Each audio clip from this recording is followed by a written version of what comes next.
munduaren itxura. Batzuetan munduak txokolate itxura dauka. Hobeto esan da, batzuetan munduak txokolate esnedun itxura dauka.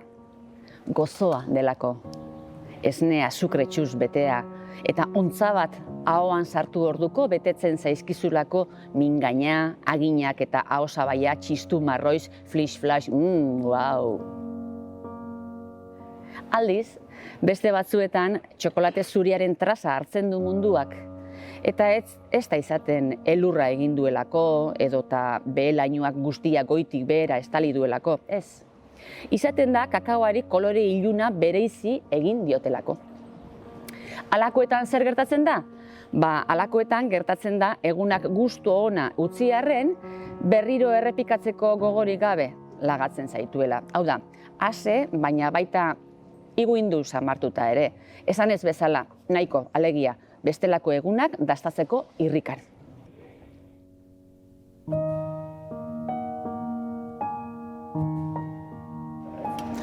Gustotik. Eta hori zan, idatzi egin nahi nuen gazteentzako zerbait, ataria bukatu nuenean, da, ia, gustoko zerbait, gustoko, txokolatea, bi txokolate zalea naiz, txokolate beltza, beltza, 30, azukre tantatxo batekin, ez da? Eta zen, txokolatea, eta zen nintzen pixkat, ikertzen pixkat, eta ikusi nuen hori, lehen aipatu dizuena, mitologia, ekonomia, historia, genero ikuspegia, gizartearen antolamendua, hemen zer ez dago. Gero, bidean, idazten hasi nintzenean, gehiagita dana. Ze, hainbesteko materiala zegoen, eta niri izugarri gustatzen zait ikertzea, hori izugarri gustatzen zait, june nintzen txokolategietara, bereikin hitz egin nuen, eta hori, fase hori asko gustatzen zait, baina gero, hori, novelara eramatea ez da erraza.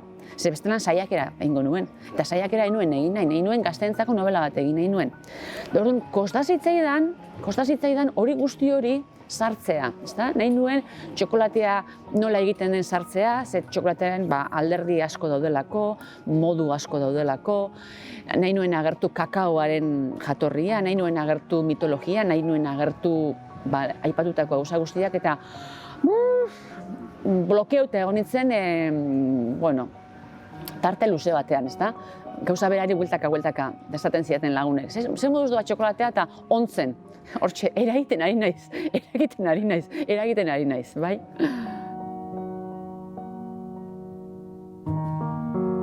Ez da segida bat. Egin ahala sortu zitzaidan adar bat da. Adar bat da, bauka zerikusia, atarian agertzen zen azpiko gaiarekin, da gaia edo asmoa zen aldarrikapen bat, oinarrietara bueltatzeko dei bat zegoen, ezta? Horren inguruan zebiltzan danak, lau pertsonaiak, eta baita ere deituak izan ziren, etorkizunera berriro ere oinarrizko gauza batzuk jaso nahi zintuztelako. Eta hemen, txokolategian ere, apurka oinarrietara bueltatzeko zera hori atera zitzaidan berriro, eta orduan oinarri horrek, kakaoaren oinarri horrek, berak eman zidan, askotan idazten ari zarenean, idazten ari zaren horrek berak hitz egiten dizut, esan nuen, hemen hau lotu egin behar dut bestearekin. Baina ez da saga bat, ez da izango, ez da aurretiaz pentsatutako lotura bat, berez etorri dena, adar bat da.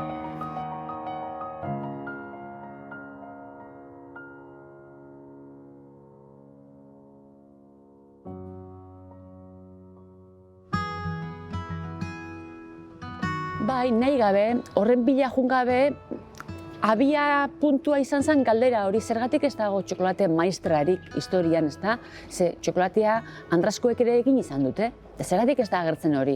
Eta hor ikusi nuen, berriro ere egitura sozialera goaz, berriro ere ekonomiara, berriro ere historiara eta berriro ere transmisiora. Eta egia da, gizonezkoek eskura zizaketen bakarrik titulu hori, nahiz da andraskoak ere txokolatea egiten aritu, ezta?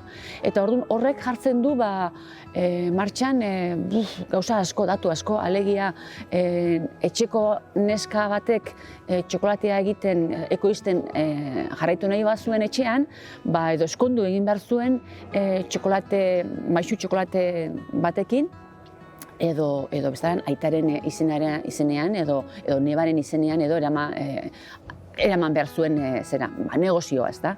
Eta horrek ze ikusia, ze pentsatu eman zidan, eta buelta asko eman izkion, esaten nuen, gauza, han txiki bat, eta zenbat ate eraikitzen diren eta ze esanguratsua den gaur egungo bizimodua genero ikuspegitik, gauza asko egiten ari gara, baina oraindik ere zenbat gauza dauden historian, transmisioan, pixkate kostra kendu eskero zenbat gauza agertzen diren, hauxe da esate baterako, ezta? Txokolate egintza. Bera, derrigor gizonezkoen izenean joan behar. Azken batean fikzioak egiten duena da, datuak hartu eta pertsonen galbaetik pasarazi, ezta? Eta pertsonaien galbaea da, zentzumenak sartzen dira hor, imaginatzeko, oroitzeko ahalmena eta emozioak sentitzeko ahalmena. Hori da gure lana, hori da fikzioa egitea, hori da erronka ere. Hori da, hor gertatzen dira blokeoak eta bestelakoak, ezta? Nire kasuan, informazio asko neukan da nola bideratu hori fikzio bihurtzeko, azken batean fikzioa nahi nuen, nahiz da txikia izan, baina fikzioa egin, nahi nuen pertsonaiek hitz egiten jartzea.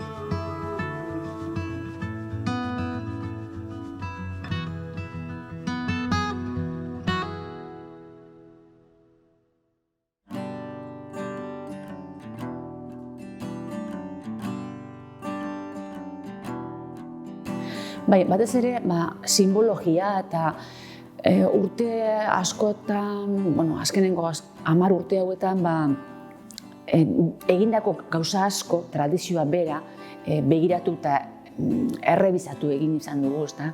Eta hor, baita ere zeuden maitagarri ipuinak. Eta hor, egon zen halako begiratzeko lan hortan, halako pixkat bazterketa bat ere bai, ezta? Baina, klaro, horrekin mundu ikuskera bat ere baztertu egiten genuen, eta kezka horrekin idatzi nuen saiakera hori, Marixor ontzen zen bitartean. Ikusten nuelako Marixor interesgarria zala, lilura, ere jartzen du lilura nola arrazoitu, ezta? Liluratu egiten induelako, eta nahiz eta hor gauza batzuk agertzen ziren, marrolak eta berriro ere, egitura soziala eta gaur egun zeikusia ez daukana. Eta hori izaten nuen, hori nola, ukatu ezin dugu egin, ze geure nondik gatozen ukatzea da. Orduan hori nola erabilin, nola aprobetxatu ipuin klasikoak deitzen zain orain, baina tradiziozko ipuinak eta maitagarri ipuinak ere, nola ekarri gaur egunera, nola albunak ere egin daitezkeen horrekin, hoiekin, eta gero hori gaur egun jarri gaur egun irakurlek irakur dezaten, eta baita ere hori gero aztertu dezaten ere, orain argi daukat, eta orain gizartean ere argiago dago. Klasikoa behar ditugula, baina gero erakutsi behar dugula irakurtzen gaur egungo ikuspegi kritikotik, horiek sortu zirenean, noiz sortu ziren, nolakoa zen bizimodua zara agertzen da hor, gaur hori nola ulertzen dugu, guk identifikatzen gara hor agertzen diren egoerekin da pertsonaiekin, nun ez, simboloak, gatza esplikatzea ere, historian, ekonomian sartzen zara. Eskola askotan proiektuka lan egiten dute. Gatza bera hartzea, gauza asko zeharka lantzea da, ezta? Eta hori guzti hori ikusten nuen, aberatza zela, hori erakutsi ezin genuela ukatu. Orduan, ipuina bera dagoen moduan mantendu gendun eta albuna egiteko saiakera bat izan zen, ez da gero irudidun ipuina izan, albuna egitea oso garestia zalako, eta hor egin nuen bai tradiziozko ipuinen azterketa, bai Marixor bera ulertzeko halako lan bat, ezta? Xeatu egin nuen, aletu egin nuen, eta horra agertzen ziren zati guztiak pixkat azaldu, bai? Horrekin antzeko ipuinak ere, antzeko ipuinei heltzeko, beldurrak entzeko eta nondik landu gaur egun ikusteko, ezta? Horrekin ere gauza bera gertatu zitzaidan, orain txokolategiarekin gertatu zaidan, ezta? Behin dana egin ondoren, bai, Marixor ipuina album modura edo ipuin irudidun modura agertu ondoren eta saiakera egin ondoren, esan nuen, orain egin daiteke Marixor hartu eta bere goiz bat, ezta? Kontatu, ezta? Mendian antzarrak zaintzen zegoenen denbora hori, ezta? Hor bakarrik igaro behar duen denbora hori, edo maiorazgoa ezagutzen duenean, edo orain daude zati batzuk, bai, horiekin ere beste fikzio klase bat egin daiteke eta metaliteratura ere egin daiteke, ezta? Baina, karo, hori egiteko lehenengo eta baina ezagutu egin behar dugu. Eta nik hau egin nuenean, umeak ez zuten ezagutzen Marixor, ezagutzen zuten Zenicienta. Gainera, Disneyko Zenicienta.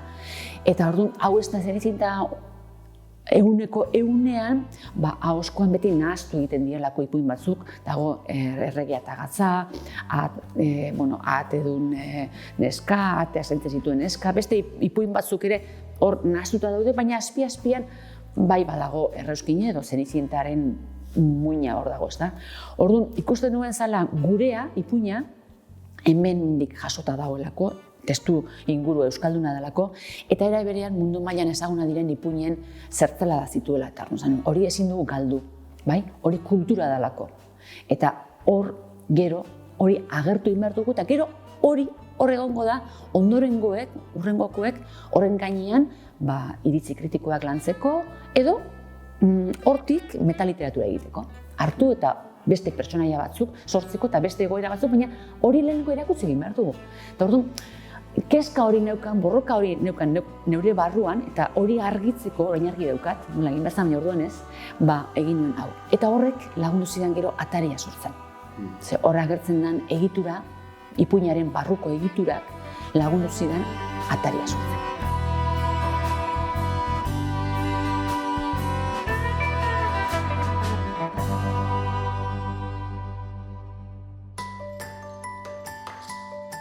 Ni orduan gaztea nintzen, oso gaztea, 20 eta gutxi. Eta ni Lea Artibaiko Etxebarrin jaioa naiz, eta herri polipolitia da, nire txiki-txikia da. Da, nik nahi nuen, enekien handitan idazlea izango nintzen edo ez, ze izango nintzen enekien, baina nahi nuen beste zerbait. Herrian ikusten nuenaz gain beste zerbait egin nahi nuen. Enuen nire burua imaginatzen Etxebarrin bizitzen, Etxebarri leku txarra dalako, baina nik beste gauza batzuk egin nahi nituen. Han aurkitzen nituenak. Eta junitzen UEUra. Iruñako UEUra, Udako Euskal Unibertsitatea, eta junitzen gainera bakarrik. Zan nuen, ara jungo naiz, han intelektuala daudelako. Ni ere kuten ba naiz, melena askatuta, ni ere pixkat intelektual plantak egitera. Eta han ikastaroak egin ditun da oso gustura, eta irekien ditzen, lagunik gabe jurterakoan, irekien ditzen da jendea ezagutu nuen, oso lotxatea izan naiz nit, txikitan eta gaztetan. Eta hitzaldi bat ematera etorri zen Bernardo Atxaga.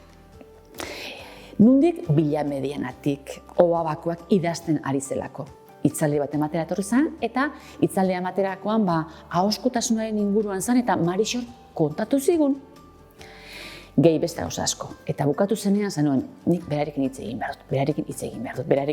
behar dut, izugarrizko lotxa neukan, itxoin nuen jendea jun arte, eta beraren gana junitzen da esan nion, izugarri gozatu zitzaidala ipuina, Marixor ipuina, eta ia nondik lortu zuen. Da, esplikatu zidan, Jose Arratibeli jasotakoa zala, baina liburu zahar batean bilduta zegoela, kontu zaharrak liburu zahar hortan, baina argitalpena zala, nahiko antigualekoa, eta liburak ez zaudela ia salgai. Eta berak etxean zeuzkala 5 edo 6 ale hartu zituelako, azken ale moduan, eta bat bidaliko zidala. Elbidea idazteko, denik letra txarra daukat, elbidea idatzen nion dena txukun neure letrarik onenarekin, baina enuen uste bidaliko zidanik. Eta handik 15 egunera, paketea, liburua eta eskutitza. Claro, jazta. jazta, lehen Marixor ederra bazan, hor, magisteritzan erabili nuen, eskoliatzen ikasi nuen magisteritzan erabili nuen, aztertu nuen, kontatu egin nuen, antzerkian kontatu egin nuen, antzerkia ikasi nuenean, eta antropologia ikasi nuenean tripa guztiak atera nizkion. Danak, gatzaren funtzioa eta landu nuen, ikuspegi feministatik Andra eta gizonen rolak eta egitura soziala, Jose Martin Apalategi zenarekin ere egitura soziala, 3 bat ikasgai hartu nituen ipuina aztertzeko, eta gero horrekin atera nuen gatzaren atzetik Marixor autoeditatua, ura, zarra. Baina ura zegoenan autoeditatua denez, hor geratzen dira gauzak zintzilik. Da Marixor ipuinari heldu nionean beste zerbait egiteko, albuna egiteko, hartu lan ura eta berregin egin nuen, biak batera azaltzeko lehen aipatu dudan helburuarekin. Bai, ipuina bera album formatuan umeentzako erakargarri, eta atzean bitartekarientzat azalpenak nondi datorren ipuina hau, maitagarri ipuinen funtzioak zeintzuk izan diren, simboloen esanahia eta barruko tripak ateratzen, ezta?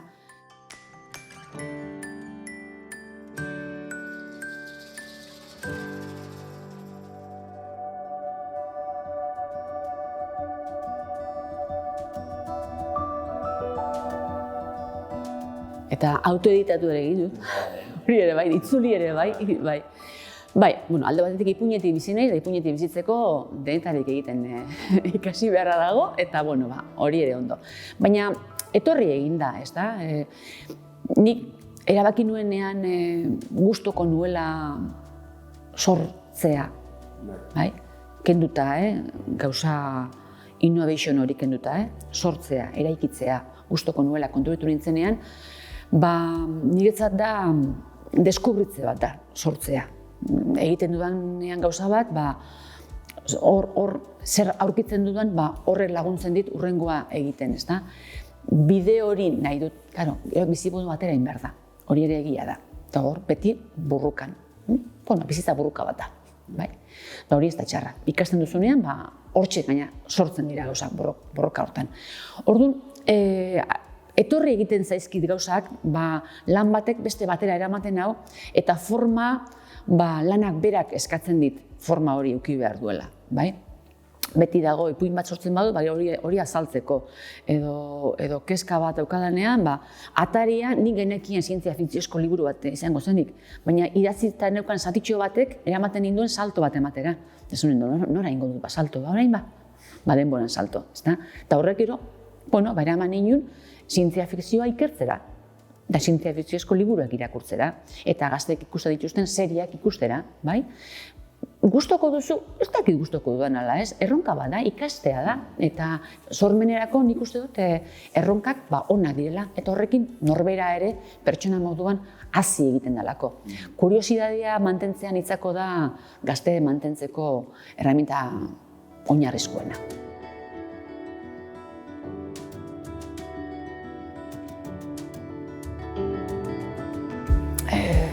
Ez da erreza, asmatzea. Gazteengana heltzea ez da erreza. Ez da bat ere erreza. Eta hori ere erronka handia da, ez dakinik. Idatzi egiten duzu eta nahizu gazteengana heltzeko, azken batean gazte literatura ere konstrukto bat dalako.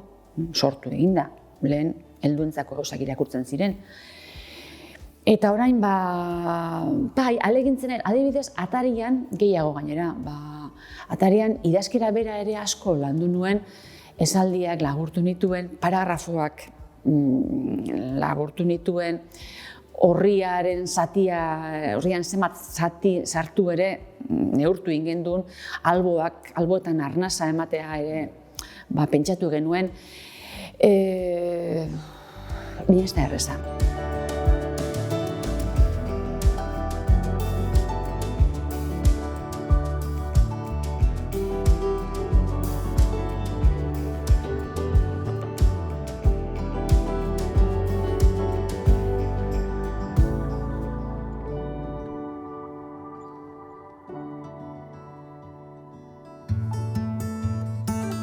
Bai, nik gaina ikusi dut, zutegi liburutegira baino lehen udaletxe azpian egon zana, eta gero natorri zienen, da hori leku huts bat zan, apalak zeuden hor, eta orain apaletan ez dago lekurik liburuentzako, eta egiten dira ekintza asko, eta beraiek nahi dutelako, eta gero beraiek bihurtu dira beste plaza bat bihurtu da liburutegia, eta beraiek hor ari dira jendearekin etenik gabeko harremanetan, eta oso garrantzitsua da implikazioa, bai. Lehen esan dudan hor denon artean antolatu behar ditugula pertsona berreskuratzeko eta pertsonaren ezaugarriak eta afektoak eta lantzeko guneak eta literaturak asko dauka afektuetatik. Eta hor denon artean lortu behar ditugu harremanak, ezta? Irakasleak, liburuzainak, gurasoak, irakasleak, titiritero hau garenok, denon artean. Eta ez hainbeste bidatu hori irakasleen lana da, eta hori gurasoen lana da, eta ze hori pixkat bada, hori ere ikusten dut pixkat dibortzio handi hori ikusten dut, ezta? Irakasleak alde batek eta gurasoak umeak denona dira. Gurasoek ekarri dituzte eta neurri handi batean gurasoek hezi behar dituzte euren familia giroan. Baina momentu honetan umeak dira gizartearen fruitu ere badira eta beste guztiok ere osatzen dugu euren barne etxea, bai? Eta hor eragina daukagu beste guztiok eta hor asmatzear dago gauza asko, pantailekin batera eta pantailei kontrapuntu, ez ezabatu, kontrapuntu egingo dien beste elkarrekintza bat, komunikazioarekin zikusia daukana eta heziketa emozionalarekin zikusia daukana. Eta hor, literatura sartzen da. Literaturak bestea beste, ezta? Hor, papel handia dauka. Hor, asko daukagu, gero hori lotzen badu euskararekin, begira zenbat, lan daukagu oraindik egiteko. Maskara kendu behar ditugu pixka-pixkat, edo kendu edo poltsikora eraman tarteka.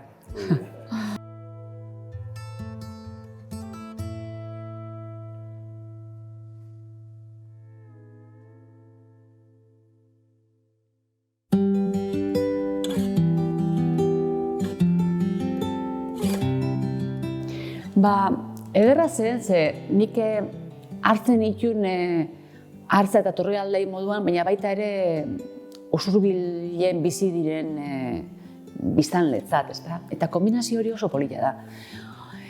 Askotan sortzaileok edo jainkotu egiten gaituzte edo ahaztu. Eta bitartean dagoena da persona. Eta niretzat beraiek ziren maisuak, gurasoak ere bai, lehen aipatu dudan guraso hitzetik abiatuta.